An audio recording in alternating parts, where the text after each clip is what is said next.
What's up, guys? Welcome back. My name is Nick Vazquez. I'm a realtor here in the Greater Toronto Area with Keller Williams. Here are the costs of buying a home in the GTA in 2021.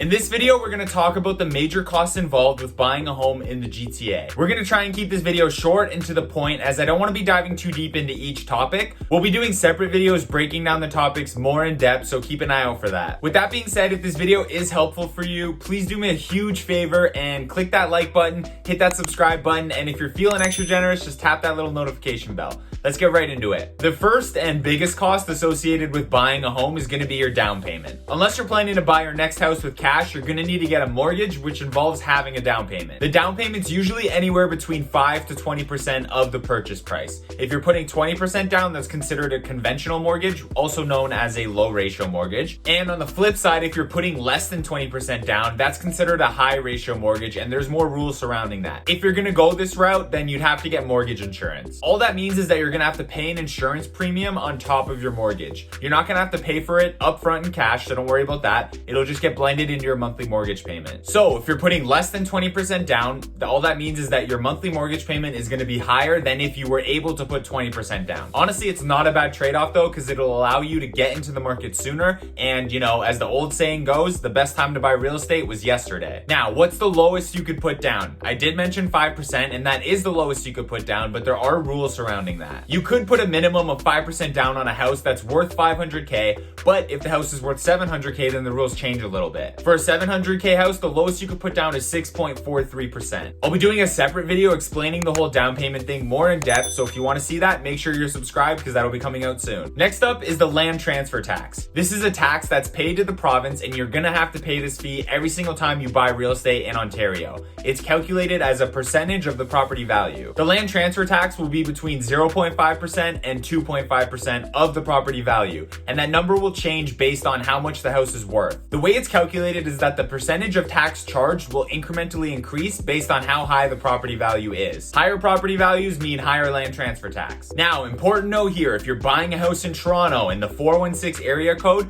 there is a municipality tax in addition to the provincial one. So unfortunately, you're gonna get taxed twice. It's calculated the same way as the provincial one, so basically all that means is that you're paying double tax for a house that's in Toronto versus a house that's, say, in Mississauga. For example, if you're buying an $800K home and it's in Mississauga, the land transfer tax would be $12,475. Now, if you were buying the exact same home in Toronto, your land transfer tax would be $24,950. So, not the greatest thing. You're getting taxed twice if you want to live in Toronto, which does kind of suck. There is a land transfer tax rebate program for first-time home buyers, so you can get some money back there. So for the provincial tax, the max rebate you can get is $4,000. And then for the Toronto land transfer tax, the max rebate you can get is $4,475. These rebates can be stacked. So if you're a first-time home buyer buying a home in Toronto, using the same example as above, an $800K home, you'd qualify for a rebate of $8,475, bringing that total tax amount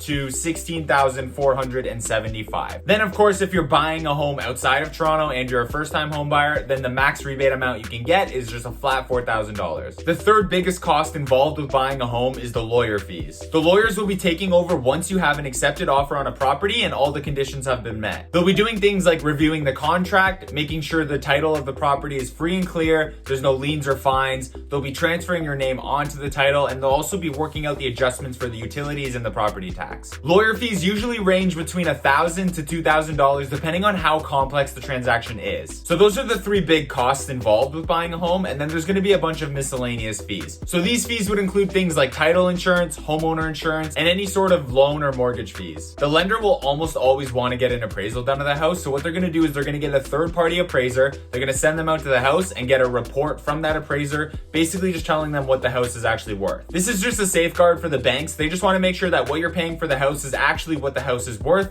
They're just kind of covering themselves there. Which, by the way, your realtor should be informing you if you're overpaying for a house before you even put in that offer. So there should be no surprises when that appraisal report comes in. The appraisal fee will be included in your mortgage fees, and it's usually anywhere between $350 to $600. Another fee you want to be aware of is the home inspection cost. Home inspectors typically charge between $400 to $600 depending on the square feet of the home.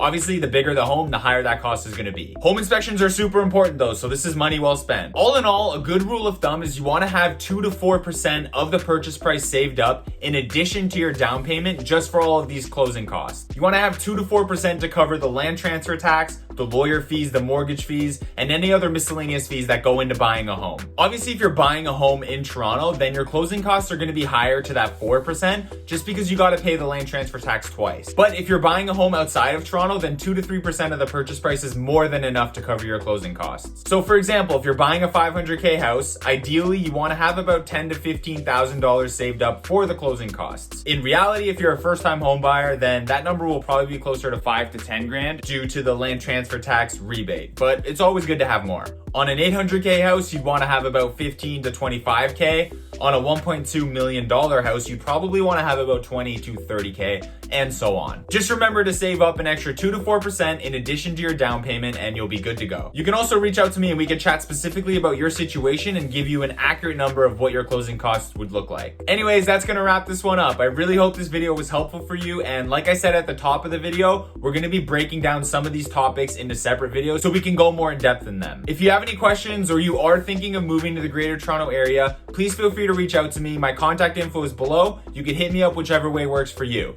If you want to start looking at houses, if you want to talk about your plans or your goals, just reach out to me and we can start having those conversations. Thank you so much for watching the video. I appreciate each and every one of you. If you like the video, please hit the like button. We've got some great videos coming out, so if you want to see my next videos, please double check, make sure you're subscribed, and stay tuned for those. Until next time, enjoy yourself and have a great week.